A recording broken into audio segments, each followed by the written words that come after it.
Hello and welcome to Right at Home Sacramento-Davis's Care for the Aging Workshop series. Today's episode is entitled A Conversation About Senior Care Options, What Our Aging Community Needs to Know Now. The conversation today is being led by Jaynie of Askjaynie.com. Also joining the conversation is Lindsay Franceschi of Right at Home Sacramento-Davis and Dan Carcel of Alta Vista Living, community partner for Alzheimer's care. Now here's Jaynie.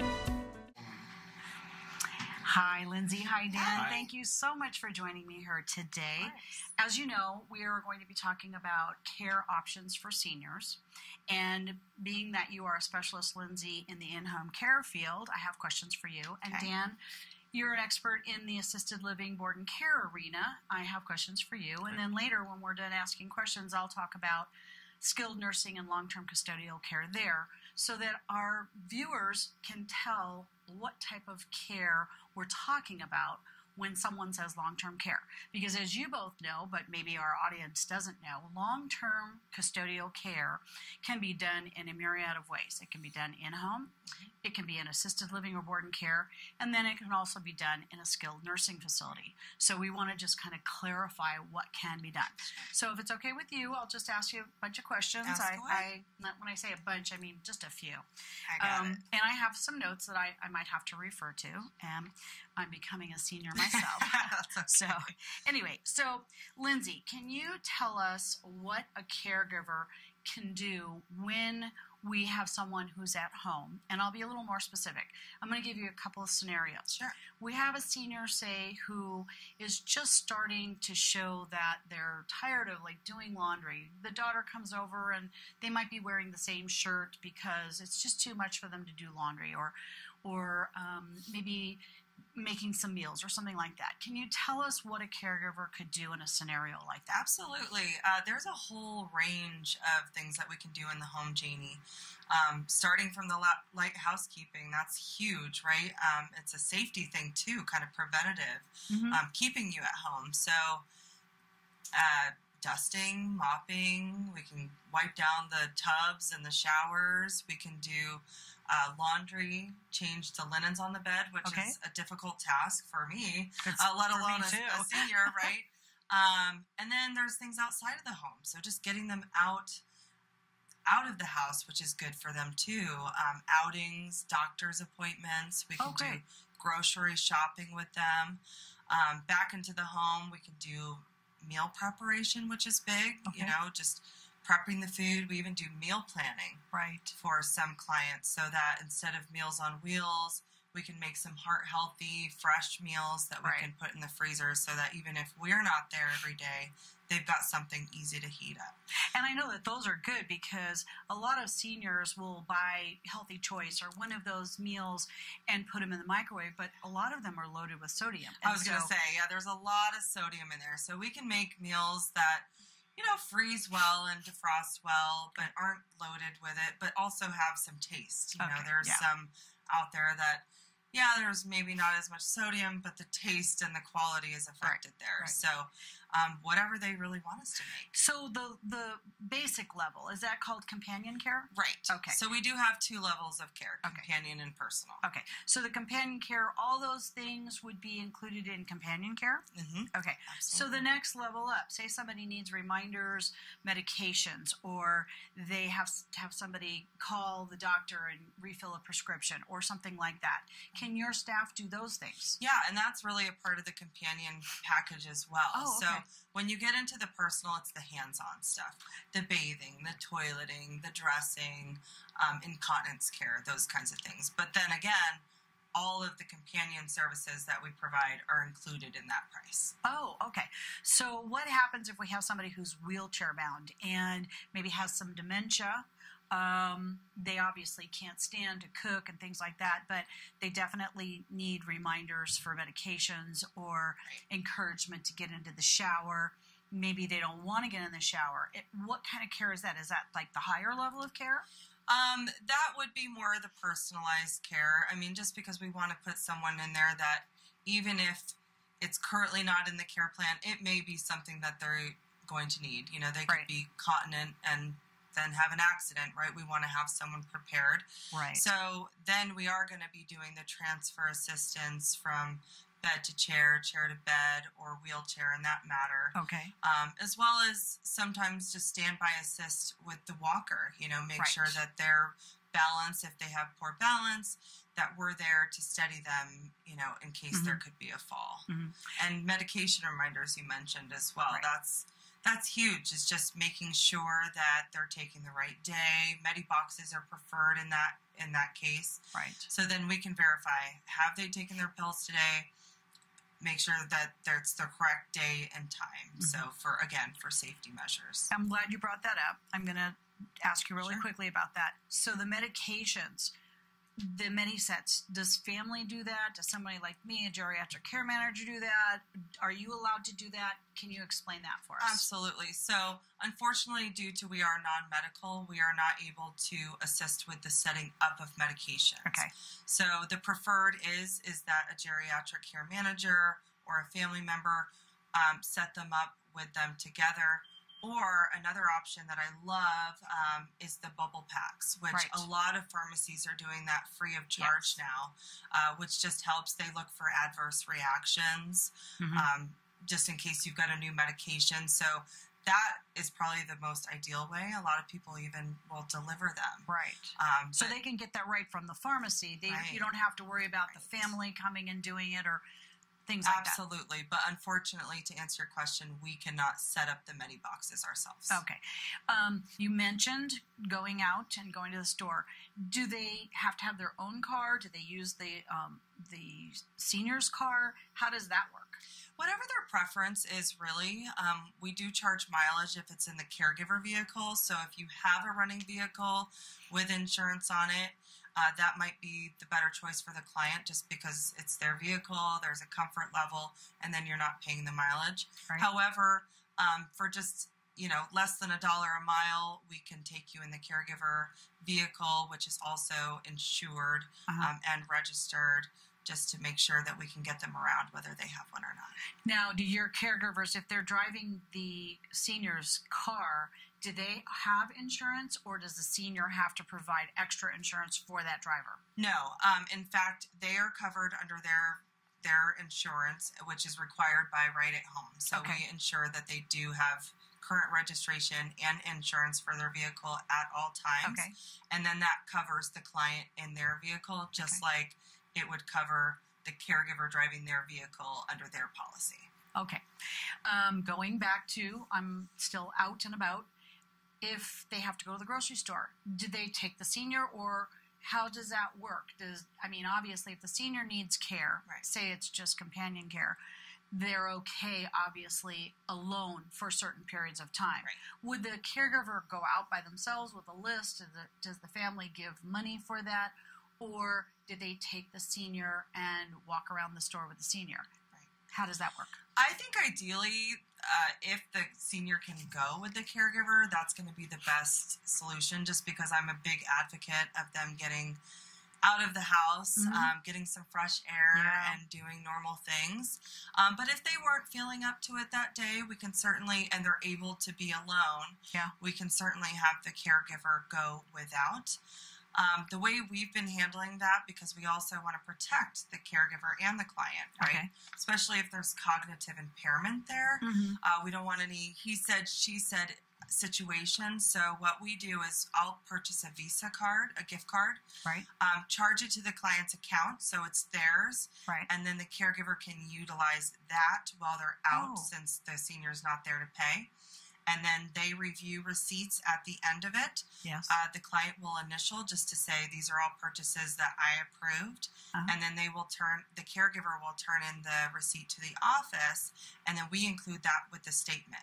So you'll have your invoice, you'll have an expense for that trip, and then you'll have a copy of that also, so that if it's a child doing the bills, they know exactly what mom purchased from that store that day. I did not know that. That is great. I love that idea. What about outings? Like, say somebody likes to go to Thunder Valley, or they want to go to a play. Are your caregivers allowed to do that? Do the seniors pay for their ticket? How does that work? So, yeah, I mean, wherever they want to go, we can take them, really. I haven't had any that I've said no to yet. But, you know, just depending. I mean, if they want to go to the movies or something like that where it's going to require a payment for the caregiver, I would say that would be the client responsibility, just because the caregiver may not have the funds for that. Right. Now, for lunch is an example. They don't have to go to lunch and pay for the caregiver.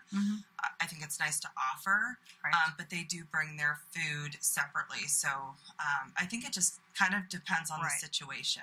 What if it's a situation where someone needs care 24 hours?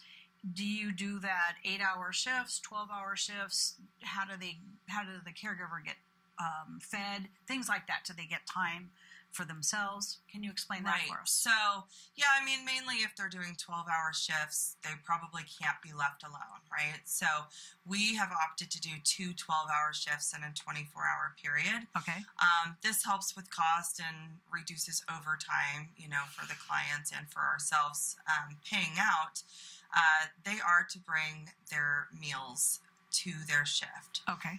We actually have them sign an on-duty meal and break period, just stating, hey, I'm aware that this person can't be left alone and that I am entitled to my meal and break periods, but they have to be done on premises, still in supervisory mode, so that the client is still in good, safe hands. They cannot leave the premises. Okay. There are some that can, and as long as it's agreed on by the office and the family, that person can leave the premises, you know, but everybody has to be aware. So can't have any safety fails there. You mentioned before that it's a requirement for them to have insurance. What other requirements do you have? Do you do background checks, things like that? What kind of training do you give your caregivers for specific things? More now than there was before when I first started.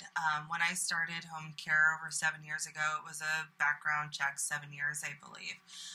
January 1st of 2016, that all changed for the better, really, because now they have to be fingerprinted through the Department of Justice and registered with the Department of Social Services through the Home Care Services Bureau. Wow. So this actually goes back to their 18th birthday. So if they had any run-ins, misdemeanors, felonies, they are not able or qualified to provide care in home care without an exemption process, which is very long and lengthy. Okay. So we also do pre-hire physicals and drug screens. We want to make sure that they're not using any drugs. We want to make sure that they're physically able to do the job. You know, we don't want anybody getting injured in the process, whether it be the caregiver or the client. And training, that's huge. So the Home Care Services Bureau does require annual ongoing training. So 3 initial hours of safety. So every employee we bring in before they start work has to work or do 3 hours of safety, and then 5 hours annual. And that's determined each year, and it's ongoing, right? You're not going to have to take the same ones over and over. Right. The whole point being is that we're always learning, we're always growing our knowledge of how to provide the best in-home care as possible. Right.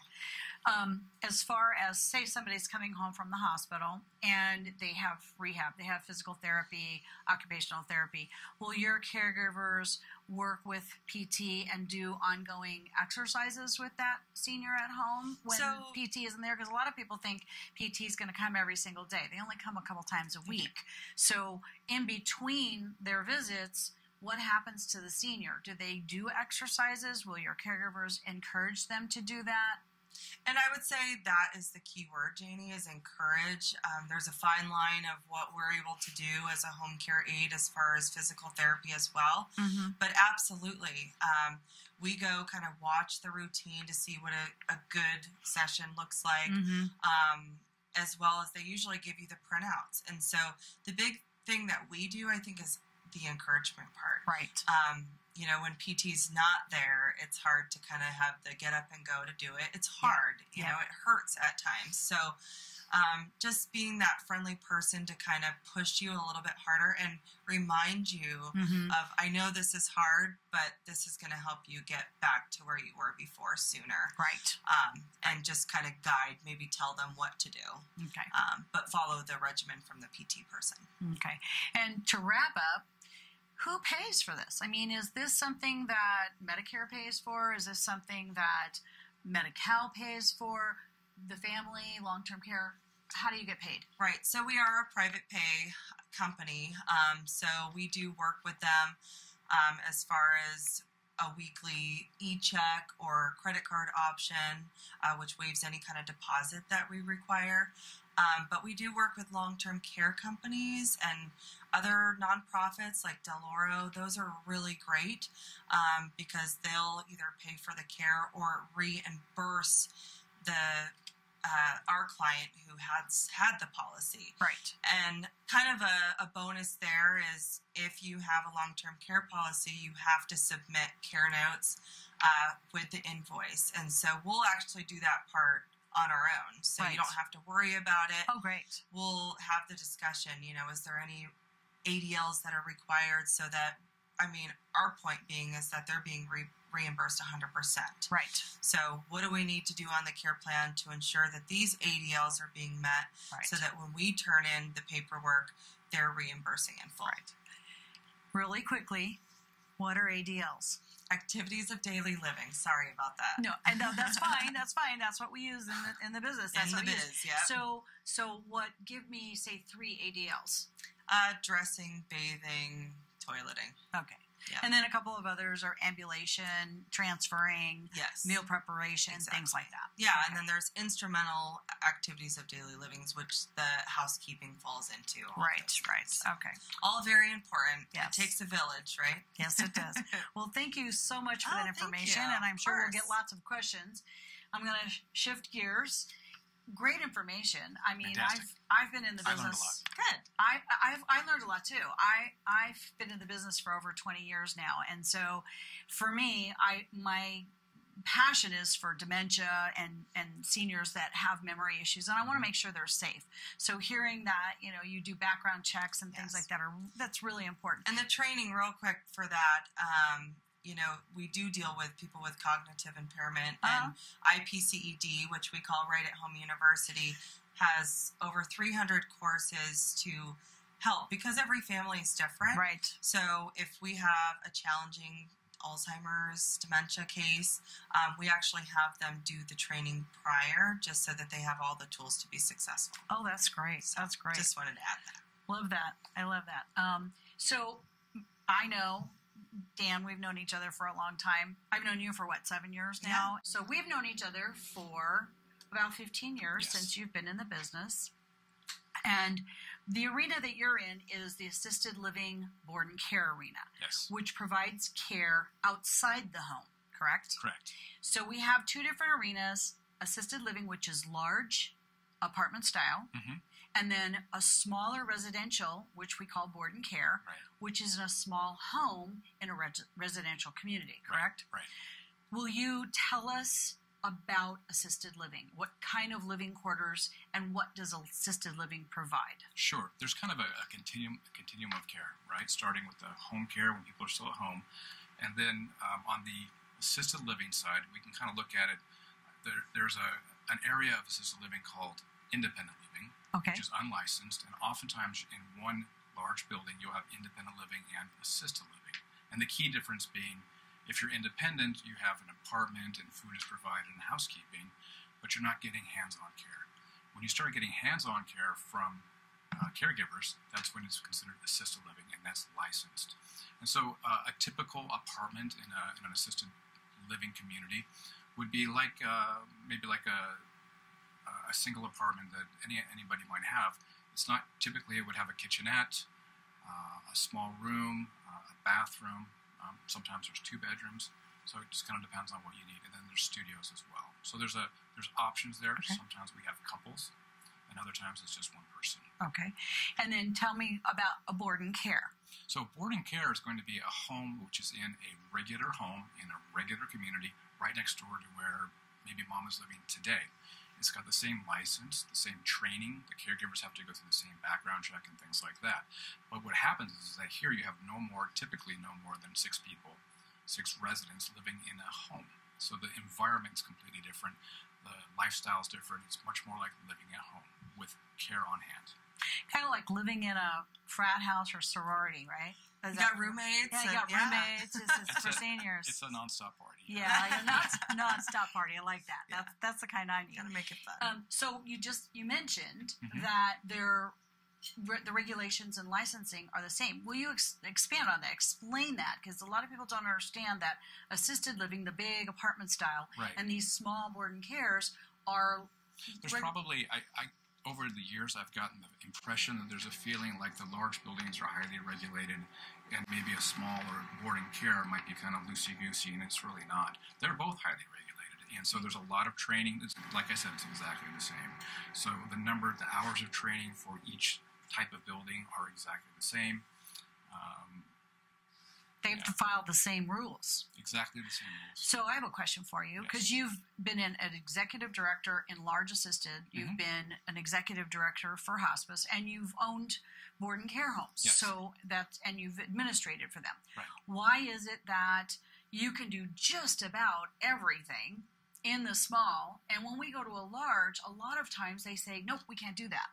Why do they say, no, we can't do it if they're the same regs? Right, and you're talking about types of care and things like Exactly, Right. types of care. In the larger buildings, those are almost to a T corporately owned. So the ones that I've managed were owned by large corporations.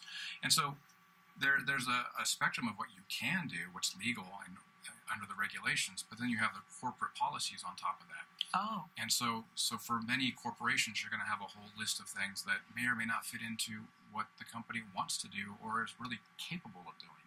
Right. Certain types of care require maybe more training, or maybe it requires a higher staff ratio than that company wants to provide. It doesn't fit into that company's business model, basically. Right. So it's not really can a board and care do things that a large building can't. It's a question of, does the large building's policies allow for it?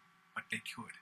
Okay, so what you're saying is that a large facility, they can do the same things, but maybe their care ratio, which is something that I'm going to ask you about, Sure. Their care ratio is set up so that they can't accommodate for that higher level of care because they don't have enough staff based on what regulations say they have to have per person. For that type of care. Right, Yes. Okay. So in a large facility, what's the care ratio? That's a good question, and it varies. So in a large facility, you're going to have typically an assisted living area. So maybe you'll have an area where people don't need much help at all. And you have an area where they need some help with ADLs, maybe 2 or 3. And then we probably have a dementia unit where you have a lot of needs. Okay. And those tend to be separated, and they tend to have different staffing levels. So in an area of regular assisted living, maybe 3 ADLs per person, not too much care, you might have a 1 to 16 or higher staffing ratio, even higher, maybe 1 to 24. Wow. There's other people that are in the building that are doing things like cooking and cleaning and things like that, but I'm just talking about the hands-on caregiver. Okay. Right? And so if someone needs a higher level of care, maybe they need two caregivers for one person, which happens at certain times, at least for certain periods of time. That's going to be hard for a large building to accommodate. Right. Okay. If you could look at a dementia unit, a 1 to 8, a 1 caregiver to 8 ratio would be fantastic, Right. but we don't really see that. We're Right. seeing much more like 1 to 16 or higher. And so what happens is if you get behaviors or things like that, or just high care needs, they cannot staff for it. And so that's when people get transferred out. Or that's when administrators start saying, we don't do that. Right. Got it. And that's when you start looking at a boarding care where they can have a much higher staff ratio, more specially trained. So what's typically, I know licensing says that you have to have 1 caregiver to 6 residents in a smaller board and care in a residential neighborhood. I've, in my experience, have found 2, sometimes 3 caregivers in smaller homes, Right. depending on the level of care. Is that in your experience? Is that about right? 1, 2, 3 caregivers? Yeah, depending on the needs. And the regulations are really broad, but also important. So the regulations don't say it has to be 1 to 8, 1 to 6. They say that you have to staff to the need, right? So if you have a high need, you need to have a lot of staff. And the needs are determined by the needs, right? Not by some esoteric. See, my understanding is that it's no less than 1 to 6 people. Well, that's because there's going to be 6 in the building, right? So you exactly. have to have at least 1. Exactly. Right. But in my experience as well, and I don't work normally with homes like that, but a lot of them have wheelchair-bound, transfer issues, transfer poles, and one person is doing this for 3 people, and then 3 people in the house can get up with a walker. To me, that's just not right. I like the homes that have at least 2 caregivers, and that way there's always somebody to help if that person has an issue. Say that person has a stroke right there while they're there. Right. They need 2 people. Right. They don't want that person to fall on the floor. Right. So and to kind of elaborate on that, so there's how many you have during the day, and then there's also the issue of nighttime. Right. Okay, because all communities are not the same. When I say communities, we're talking about the boarding cares right now. Right. So most of them probably have what's called a on-duty but a sleeping caregiver. Right. And that's fine for a lot of communities, depending on what the needs are. Where if you have a home where most people sleep all the way through the night, or they're cognitively able to push a button and ring for help if they need it, that's fantastic. Right. And that's enough. Right. If you have a community with high levels of care, high acuity, or you have cognitive problems or dementia, which is what I tend to focus on, you need to have an awake caregiver who is monitoring all night, because people can get up and fall at any time. They can't ask for help. They may be trying to get out. And so depending on again, it all comes down to what are the needs. The needs of the resident, and that's how you can determine what community you should pick. Right. And that's huge for me too. As a geriatric care manager, my typical statement is I have to come out and meet your parent. I have to do an assessment myself, because there is no cookie cutter senior. They are not alike. I don't care if they're sisters, if they're twins. They are not going to be you're not going to be caring for those 2 sisters exactly the same way. Right. So it's important to know that. And every day is different. Yeah. Now, as an administrator in a care facility, you have to actually assess that person before you can accept them to ensure that you can care for them, correct? Correct. Yeah. Okay. Actually go out, physically, hands-on, take a look, talk, get information, and fill out a form. It becomes part of the permanent file. So now we know where that person's starting when they Right. And we can put together a plan of care. Right. And you do the same thing. Yes. I know it's his turn now, but you do the same thing. You want to do an care plans, because you're right. Each one is different. And you don't want your caregivers getting hurt, and you don't want the senior getting hurt. So that's huge. Especially when it comes to transferring. And, I mean, these communities are great for, especially when we get people that need a 2-person transfer, right? I mean, if we're not using the Hoyer lift, I mean, then you're paying for 2 caregivers to come in, and that's just not feasible for anybody. Right. So oftentimes we'll suggest, an RCFE or board and care, just because they can have the 2 staff there at all times. Right. And again, I forgot to ask you, but I'll ask you both, and you can take turns answering.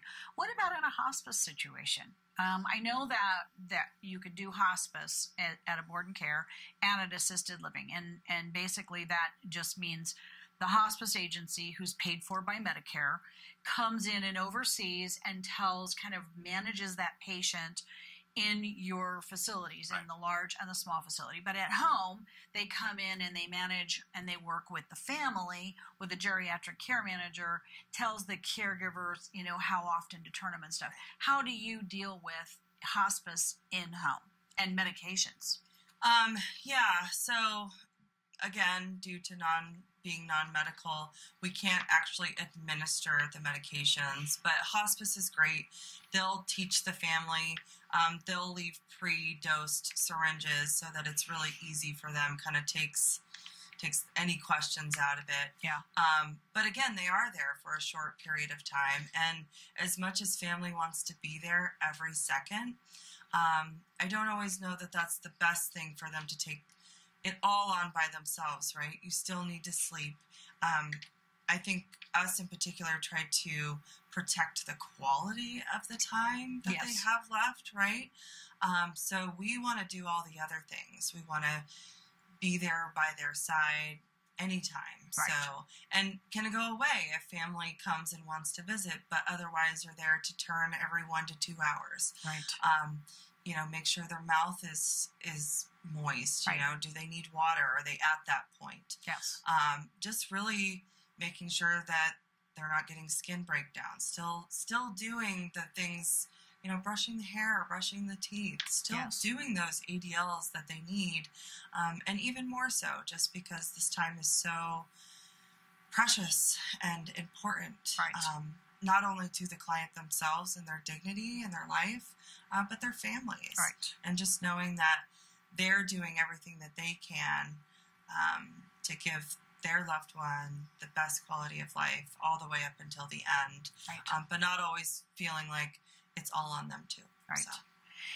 And you, in your experience, hospice comes into your buildings and they work with your staff in order to provide hospice as well. Right. They're not there full time. They just come in and kind of instruct and bring medications. Yeah.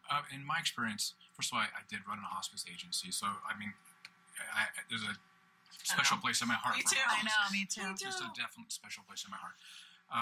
But a couple things to keep in mind for hospice and senior living or assisted living. First of all, the agency, not the agency, the assisted living or the boarding care has to have a special waiver from licensing to be able to accept or keep people on hospice. Right. And not everyone gets that. Right. And that's just basically you're showing the state that you have a plan in place and you have staffing in place to be able to take care of people on hospice and to be able to work with the hospice agencies for that care. And so there's those two elements. The one of you need to get a waiver from the state to do it. The second one is you need to want to do it. And there are some communities out there that don't want to do it for a variety of reasons, maybe mostly from staffing reasons. So they don't do that. Once someone does go on hospice, which I highly advocate, it's an whole extra layer of care and protection for that resident. We're able to do a few things in assisted living or boarding cares, maybe that your caregivers can't. We're still considered non-medical, but there are certain trainings, so we are allowed to pass medications with certification, things like that. Right. And that's huge. That's very big for some families. It's another option just because if there isn't family involved. Exactly. We're not able to do that at the home. So this is a really good alternative. Right. Still in the home setting, but they're able to administer. And then background and training for staff. The background checks are what? They're probably similar. Same. So everybody who is allowed to come into an assisted living or boarding care, if they come in regularly, they need to be fingerprinted. And those fingerprints go through the Department of Justice and the FBI. I think it's the same. And they need to pass that. And again, if there's any issues whatsoever, it gets kicked back. We have to go through an exemption process. So the backgrounds are pretty solid. Yeah.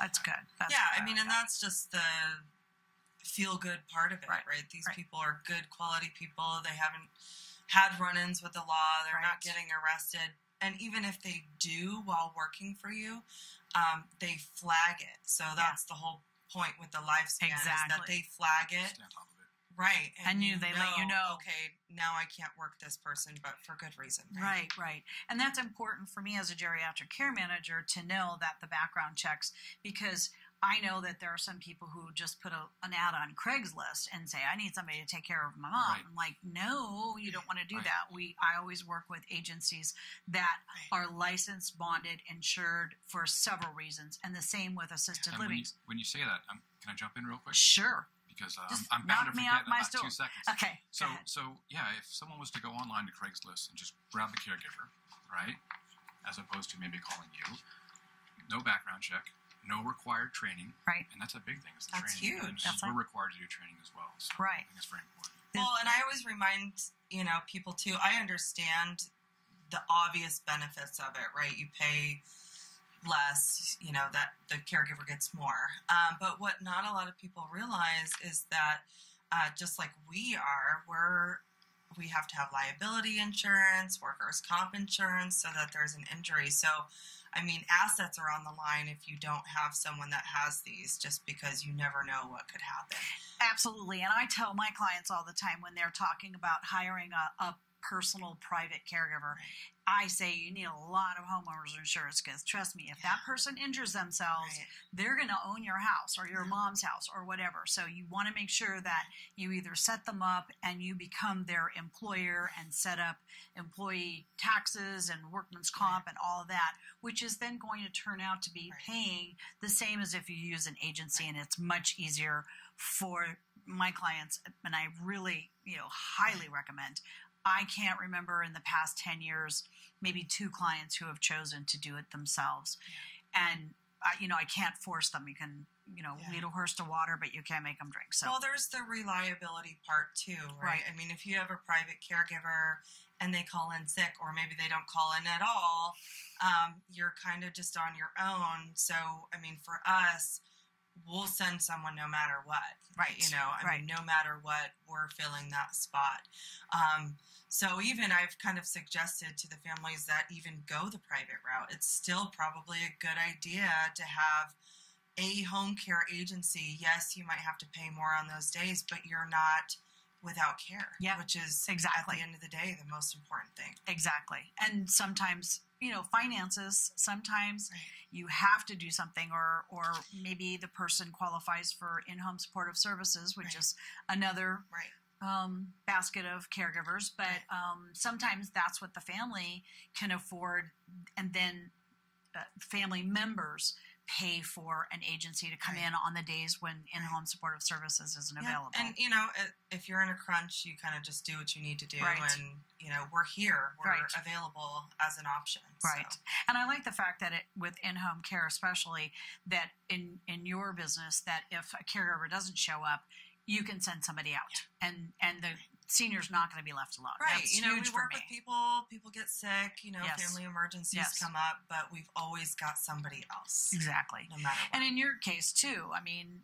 the caregivers that you have, they're usually dependable. They've been with you for a long time, and they have days off, so you have spare caregivers to take over in case somebody's sick. And, I think in the case of owners of board and cares, I know lots of owners who have just jumped in and they do it themselves if a caregiver is sick. I've done that too, But I have. Yes. So that's huge for me. They could use us too for staffing purposes if they needed. I like that idea. Yeah. Lindsay, Dan, Lindsay. Right? Doing business together. Yeah, exactly. One last question for you is, how do people pay for this? So we're also private pay. Okay. Which means we can take insurance if insurance covers it, or otherwise it's going to come from the resident themselves or their family. There are, I'll just throw this out there, you can elaborate or maybe for a whole other session, but there are some pilot programs out there for Medi-Cal that might help to pay for some boarding cares, but it's a very small program. So right. And I will elaborate on that, but to speak to what you just said about long-term, there's some insurances. When you say insurances, you're talking about the same thing. Long-term care insurance, like CalPERS or Bankers Life, exactly. John Hancock. Those types of policies where they pay, and then as well, you have to give a report saying what their activities of daily living are being provided, things like that. And so, do you bill the long-term care insurances, or not? When I say you, board and cares, assisted livings, will they do all the paperwork? It depends on the company. Okay. So some companies want to be billed directly from the provider. Right. And some reimburse the families. Okay. Got it. And that's the same with you, right? Yes. Okay. So I can't thank you enough, both of you. And I'm going to be talking really quickly about long-term custodial care in a skilled nursing facility, and anything that you have to offer, just knock me off the chair and add. And you don't have to raise your hand or anything. Okay. But I'm just going to address what you just said about the long-term, about the cut. Medi-Cal. Right. Okay. See me leap up and turn it off? Yeah. Okay. So I'm basically going to elaborate on what you just mentioned about the Medi-Cal pilot program. That pilot program has been around for years, literally years. I mean, years ago when I worked for another company, I was on a group of people aboard that we were pulling together our ideas on how to get this. For me personally, I don't like the program, and it's been a pilot program for at least 10 years. There are very few board and care facilities who are part of it, and part of that is because they don't have nurses on staff. And part of the problem with that is that if you don't have a nurse that can talk about MARS, which is a word they use in skilled nursing, and it's they want somebody to audit medications, they want somebody to do certain things, which is more medical than what we're talking about. We're talking about long-term custodial care, which is activities of daily living. It really has nothing to do with medical.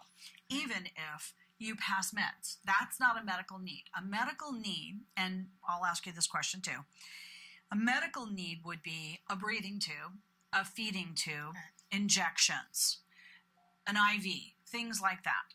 So those things are not allowable in assisted living or board and care. They're absolutely. So if someone has a feeding tube, they can't go to assisted living or board and care, right?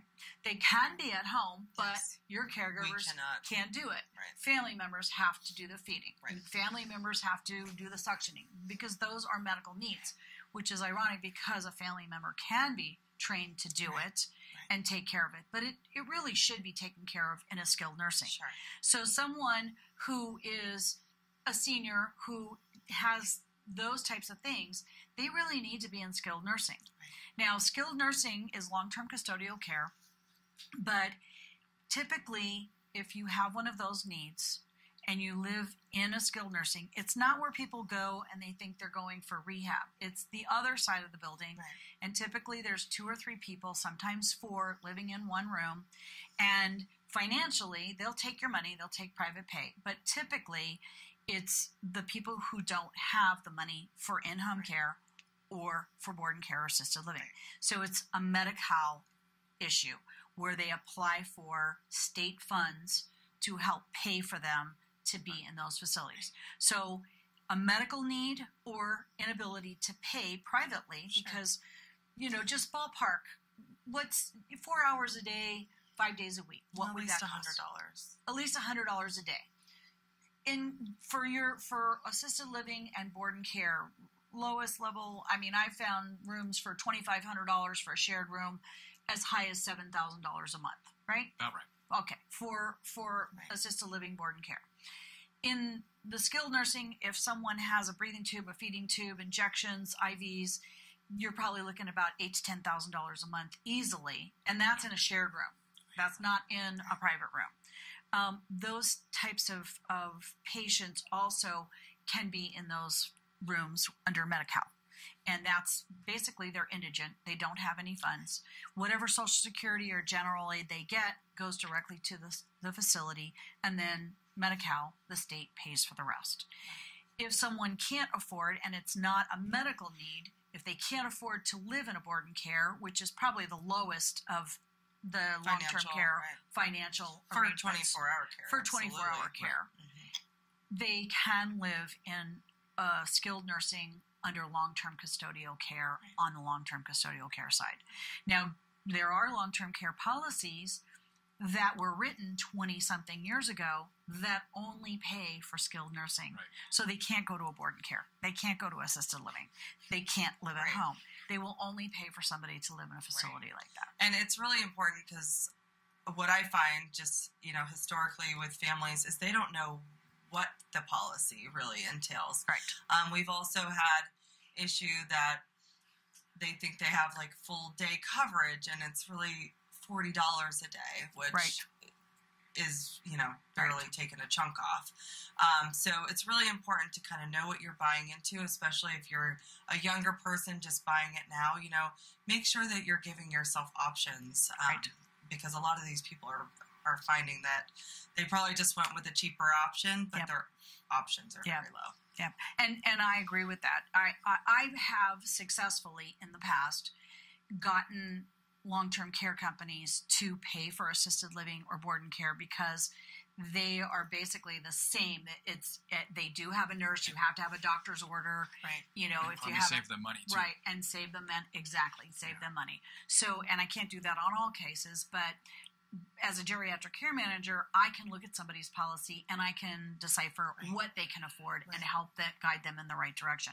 I can also talk with seniors or adult children of seniors who should be getting their policies now. Our age should be getting, you especially. I know. Because it's much cheaper when you're your age as opposed to my age or Dan's age. Preach it all the time, Yes. so it's time to put my money where my mouth is. Right, to get a long-term care policy that's going to provide you. If you want to live at home, you want to make sure that that policy is going to pay for your home care and that your income is only going to need to supplement that, not cover the because that's lion's more share. important for some than others, right? Right. The ability to stay home and having these policies. I mean, I look at what they pay out, and you know, it may not be 100%, but my gosh, they're happy that they have it. Right, exactly. So it's very important to know the policy, know what you're getting and what it's going to pay out, and then get an inflation waiver or an inflation, I don't know what they call that, where it goes up every year, you know, like $5 a day or something. So, and, is that a waiver?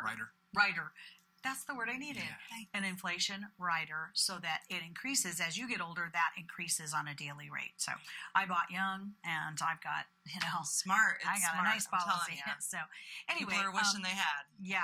So basically, what we try to do is we try to start people at home and give them everything they need at home until they pass, if they can afford it. If they can't afford it, then we want to try and bring them to an assisted living or board and care.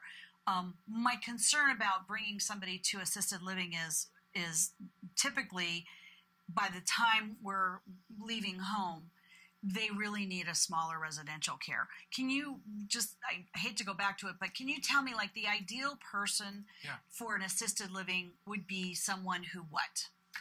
I think the ideal person for a larger assisted living community would be somebody who's still feeling very social. And doesn't have a lot of ADL needs. Okay. So if you don't have a lot of physical, hands-on ADL needs, and you really enjoy being around other people, you enjoy playing bingo and things like that in a very structured environment, I think it's a great place to be. I really do. Agreed. If you, as your care needs increase, or if you're not that much of a social person, which a lot of people aren't. I'm not. I'm not. So if you're not, that's not necessarily the best place to be. Right. Yeah. What I normally do when I do an assessment is I walk in, I look at the living situation, and when I see a chair and a TV set and a TV tray with Kleenex and remote control, that's where they stay. Like the worn carpet to the kitchen, very microwave. Routine. This is not a person that needs to go to an assisted living. This is a person that is definitely a board and care type person, where they can have their own space, have their meals taken care of, and their housekeeping and things like that in a home environment. And that's where we can come in and actually do activities that are a little less social, a little bit more private. And I mean, a big reason is they're embarrassed or you know, whatever it is, they just don't want to be seen by all these people. But I do think it's so important for seniors to get out of the house, even if it's just on a quick walk, get dressed for the day. Yep. I see all too often nowadays there's just kind of that failure to thrive thing, and that's a really easy thing to get into. Yes. Depression is a really easy thing to go into when you're alone in the dark house, you know, kind of thing. So we're always training our caregivers on activities to do.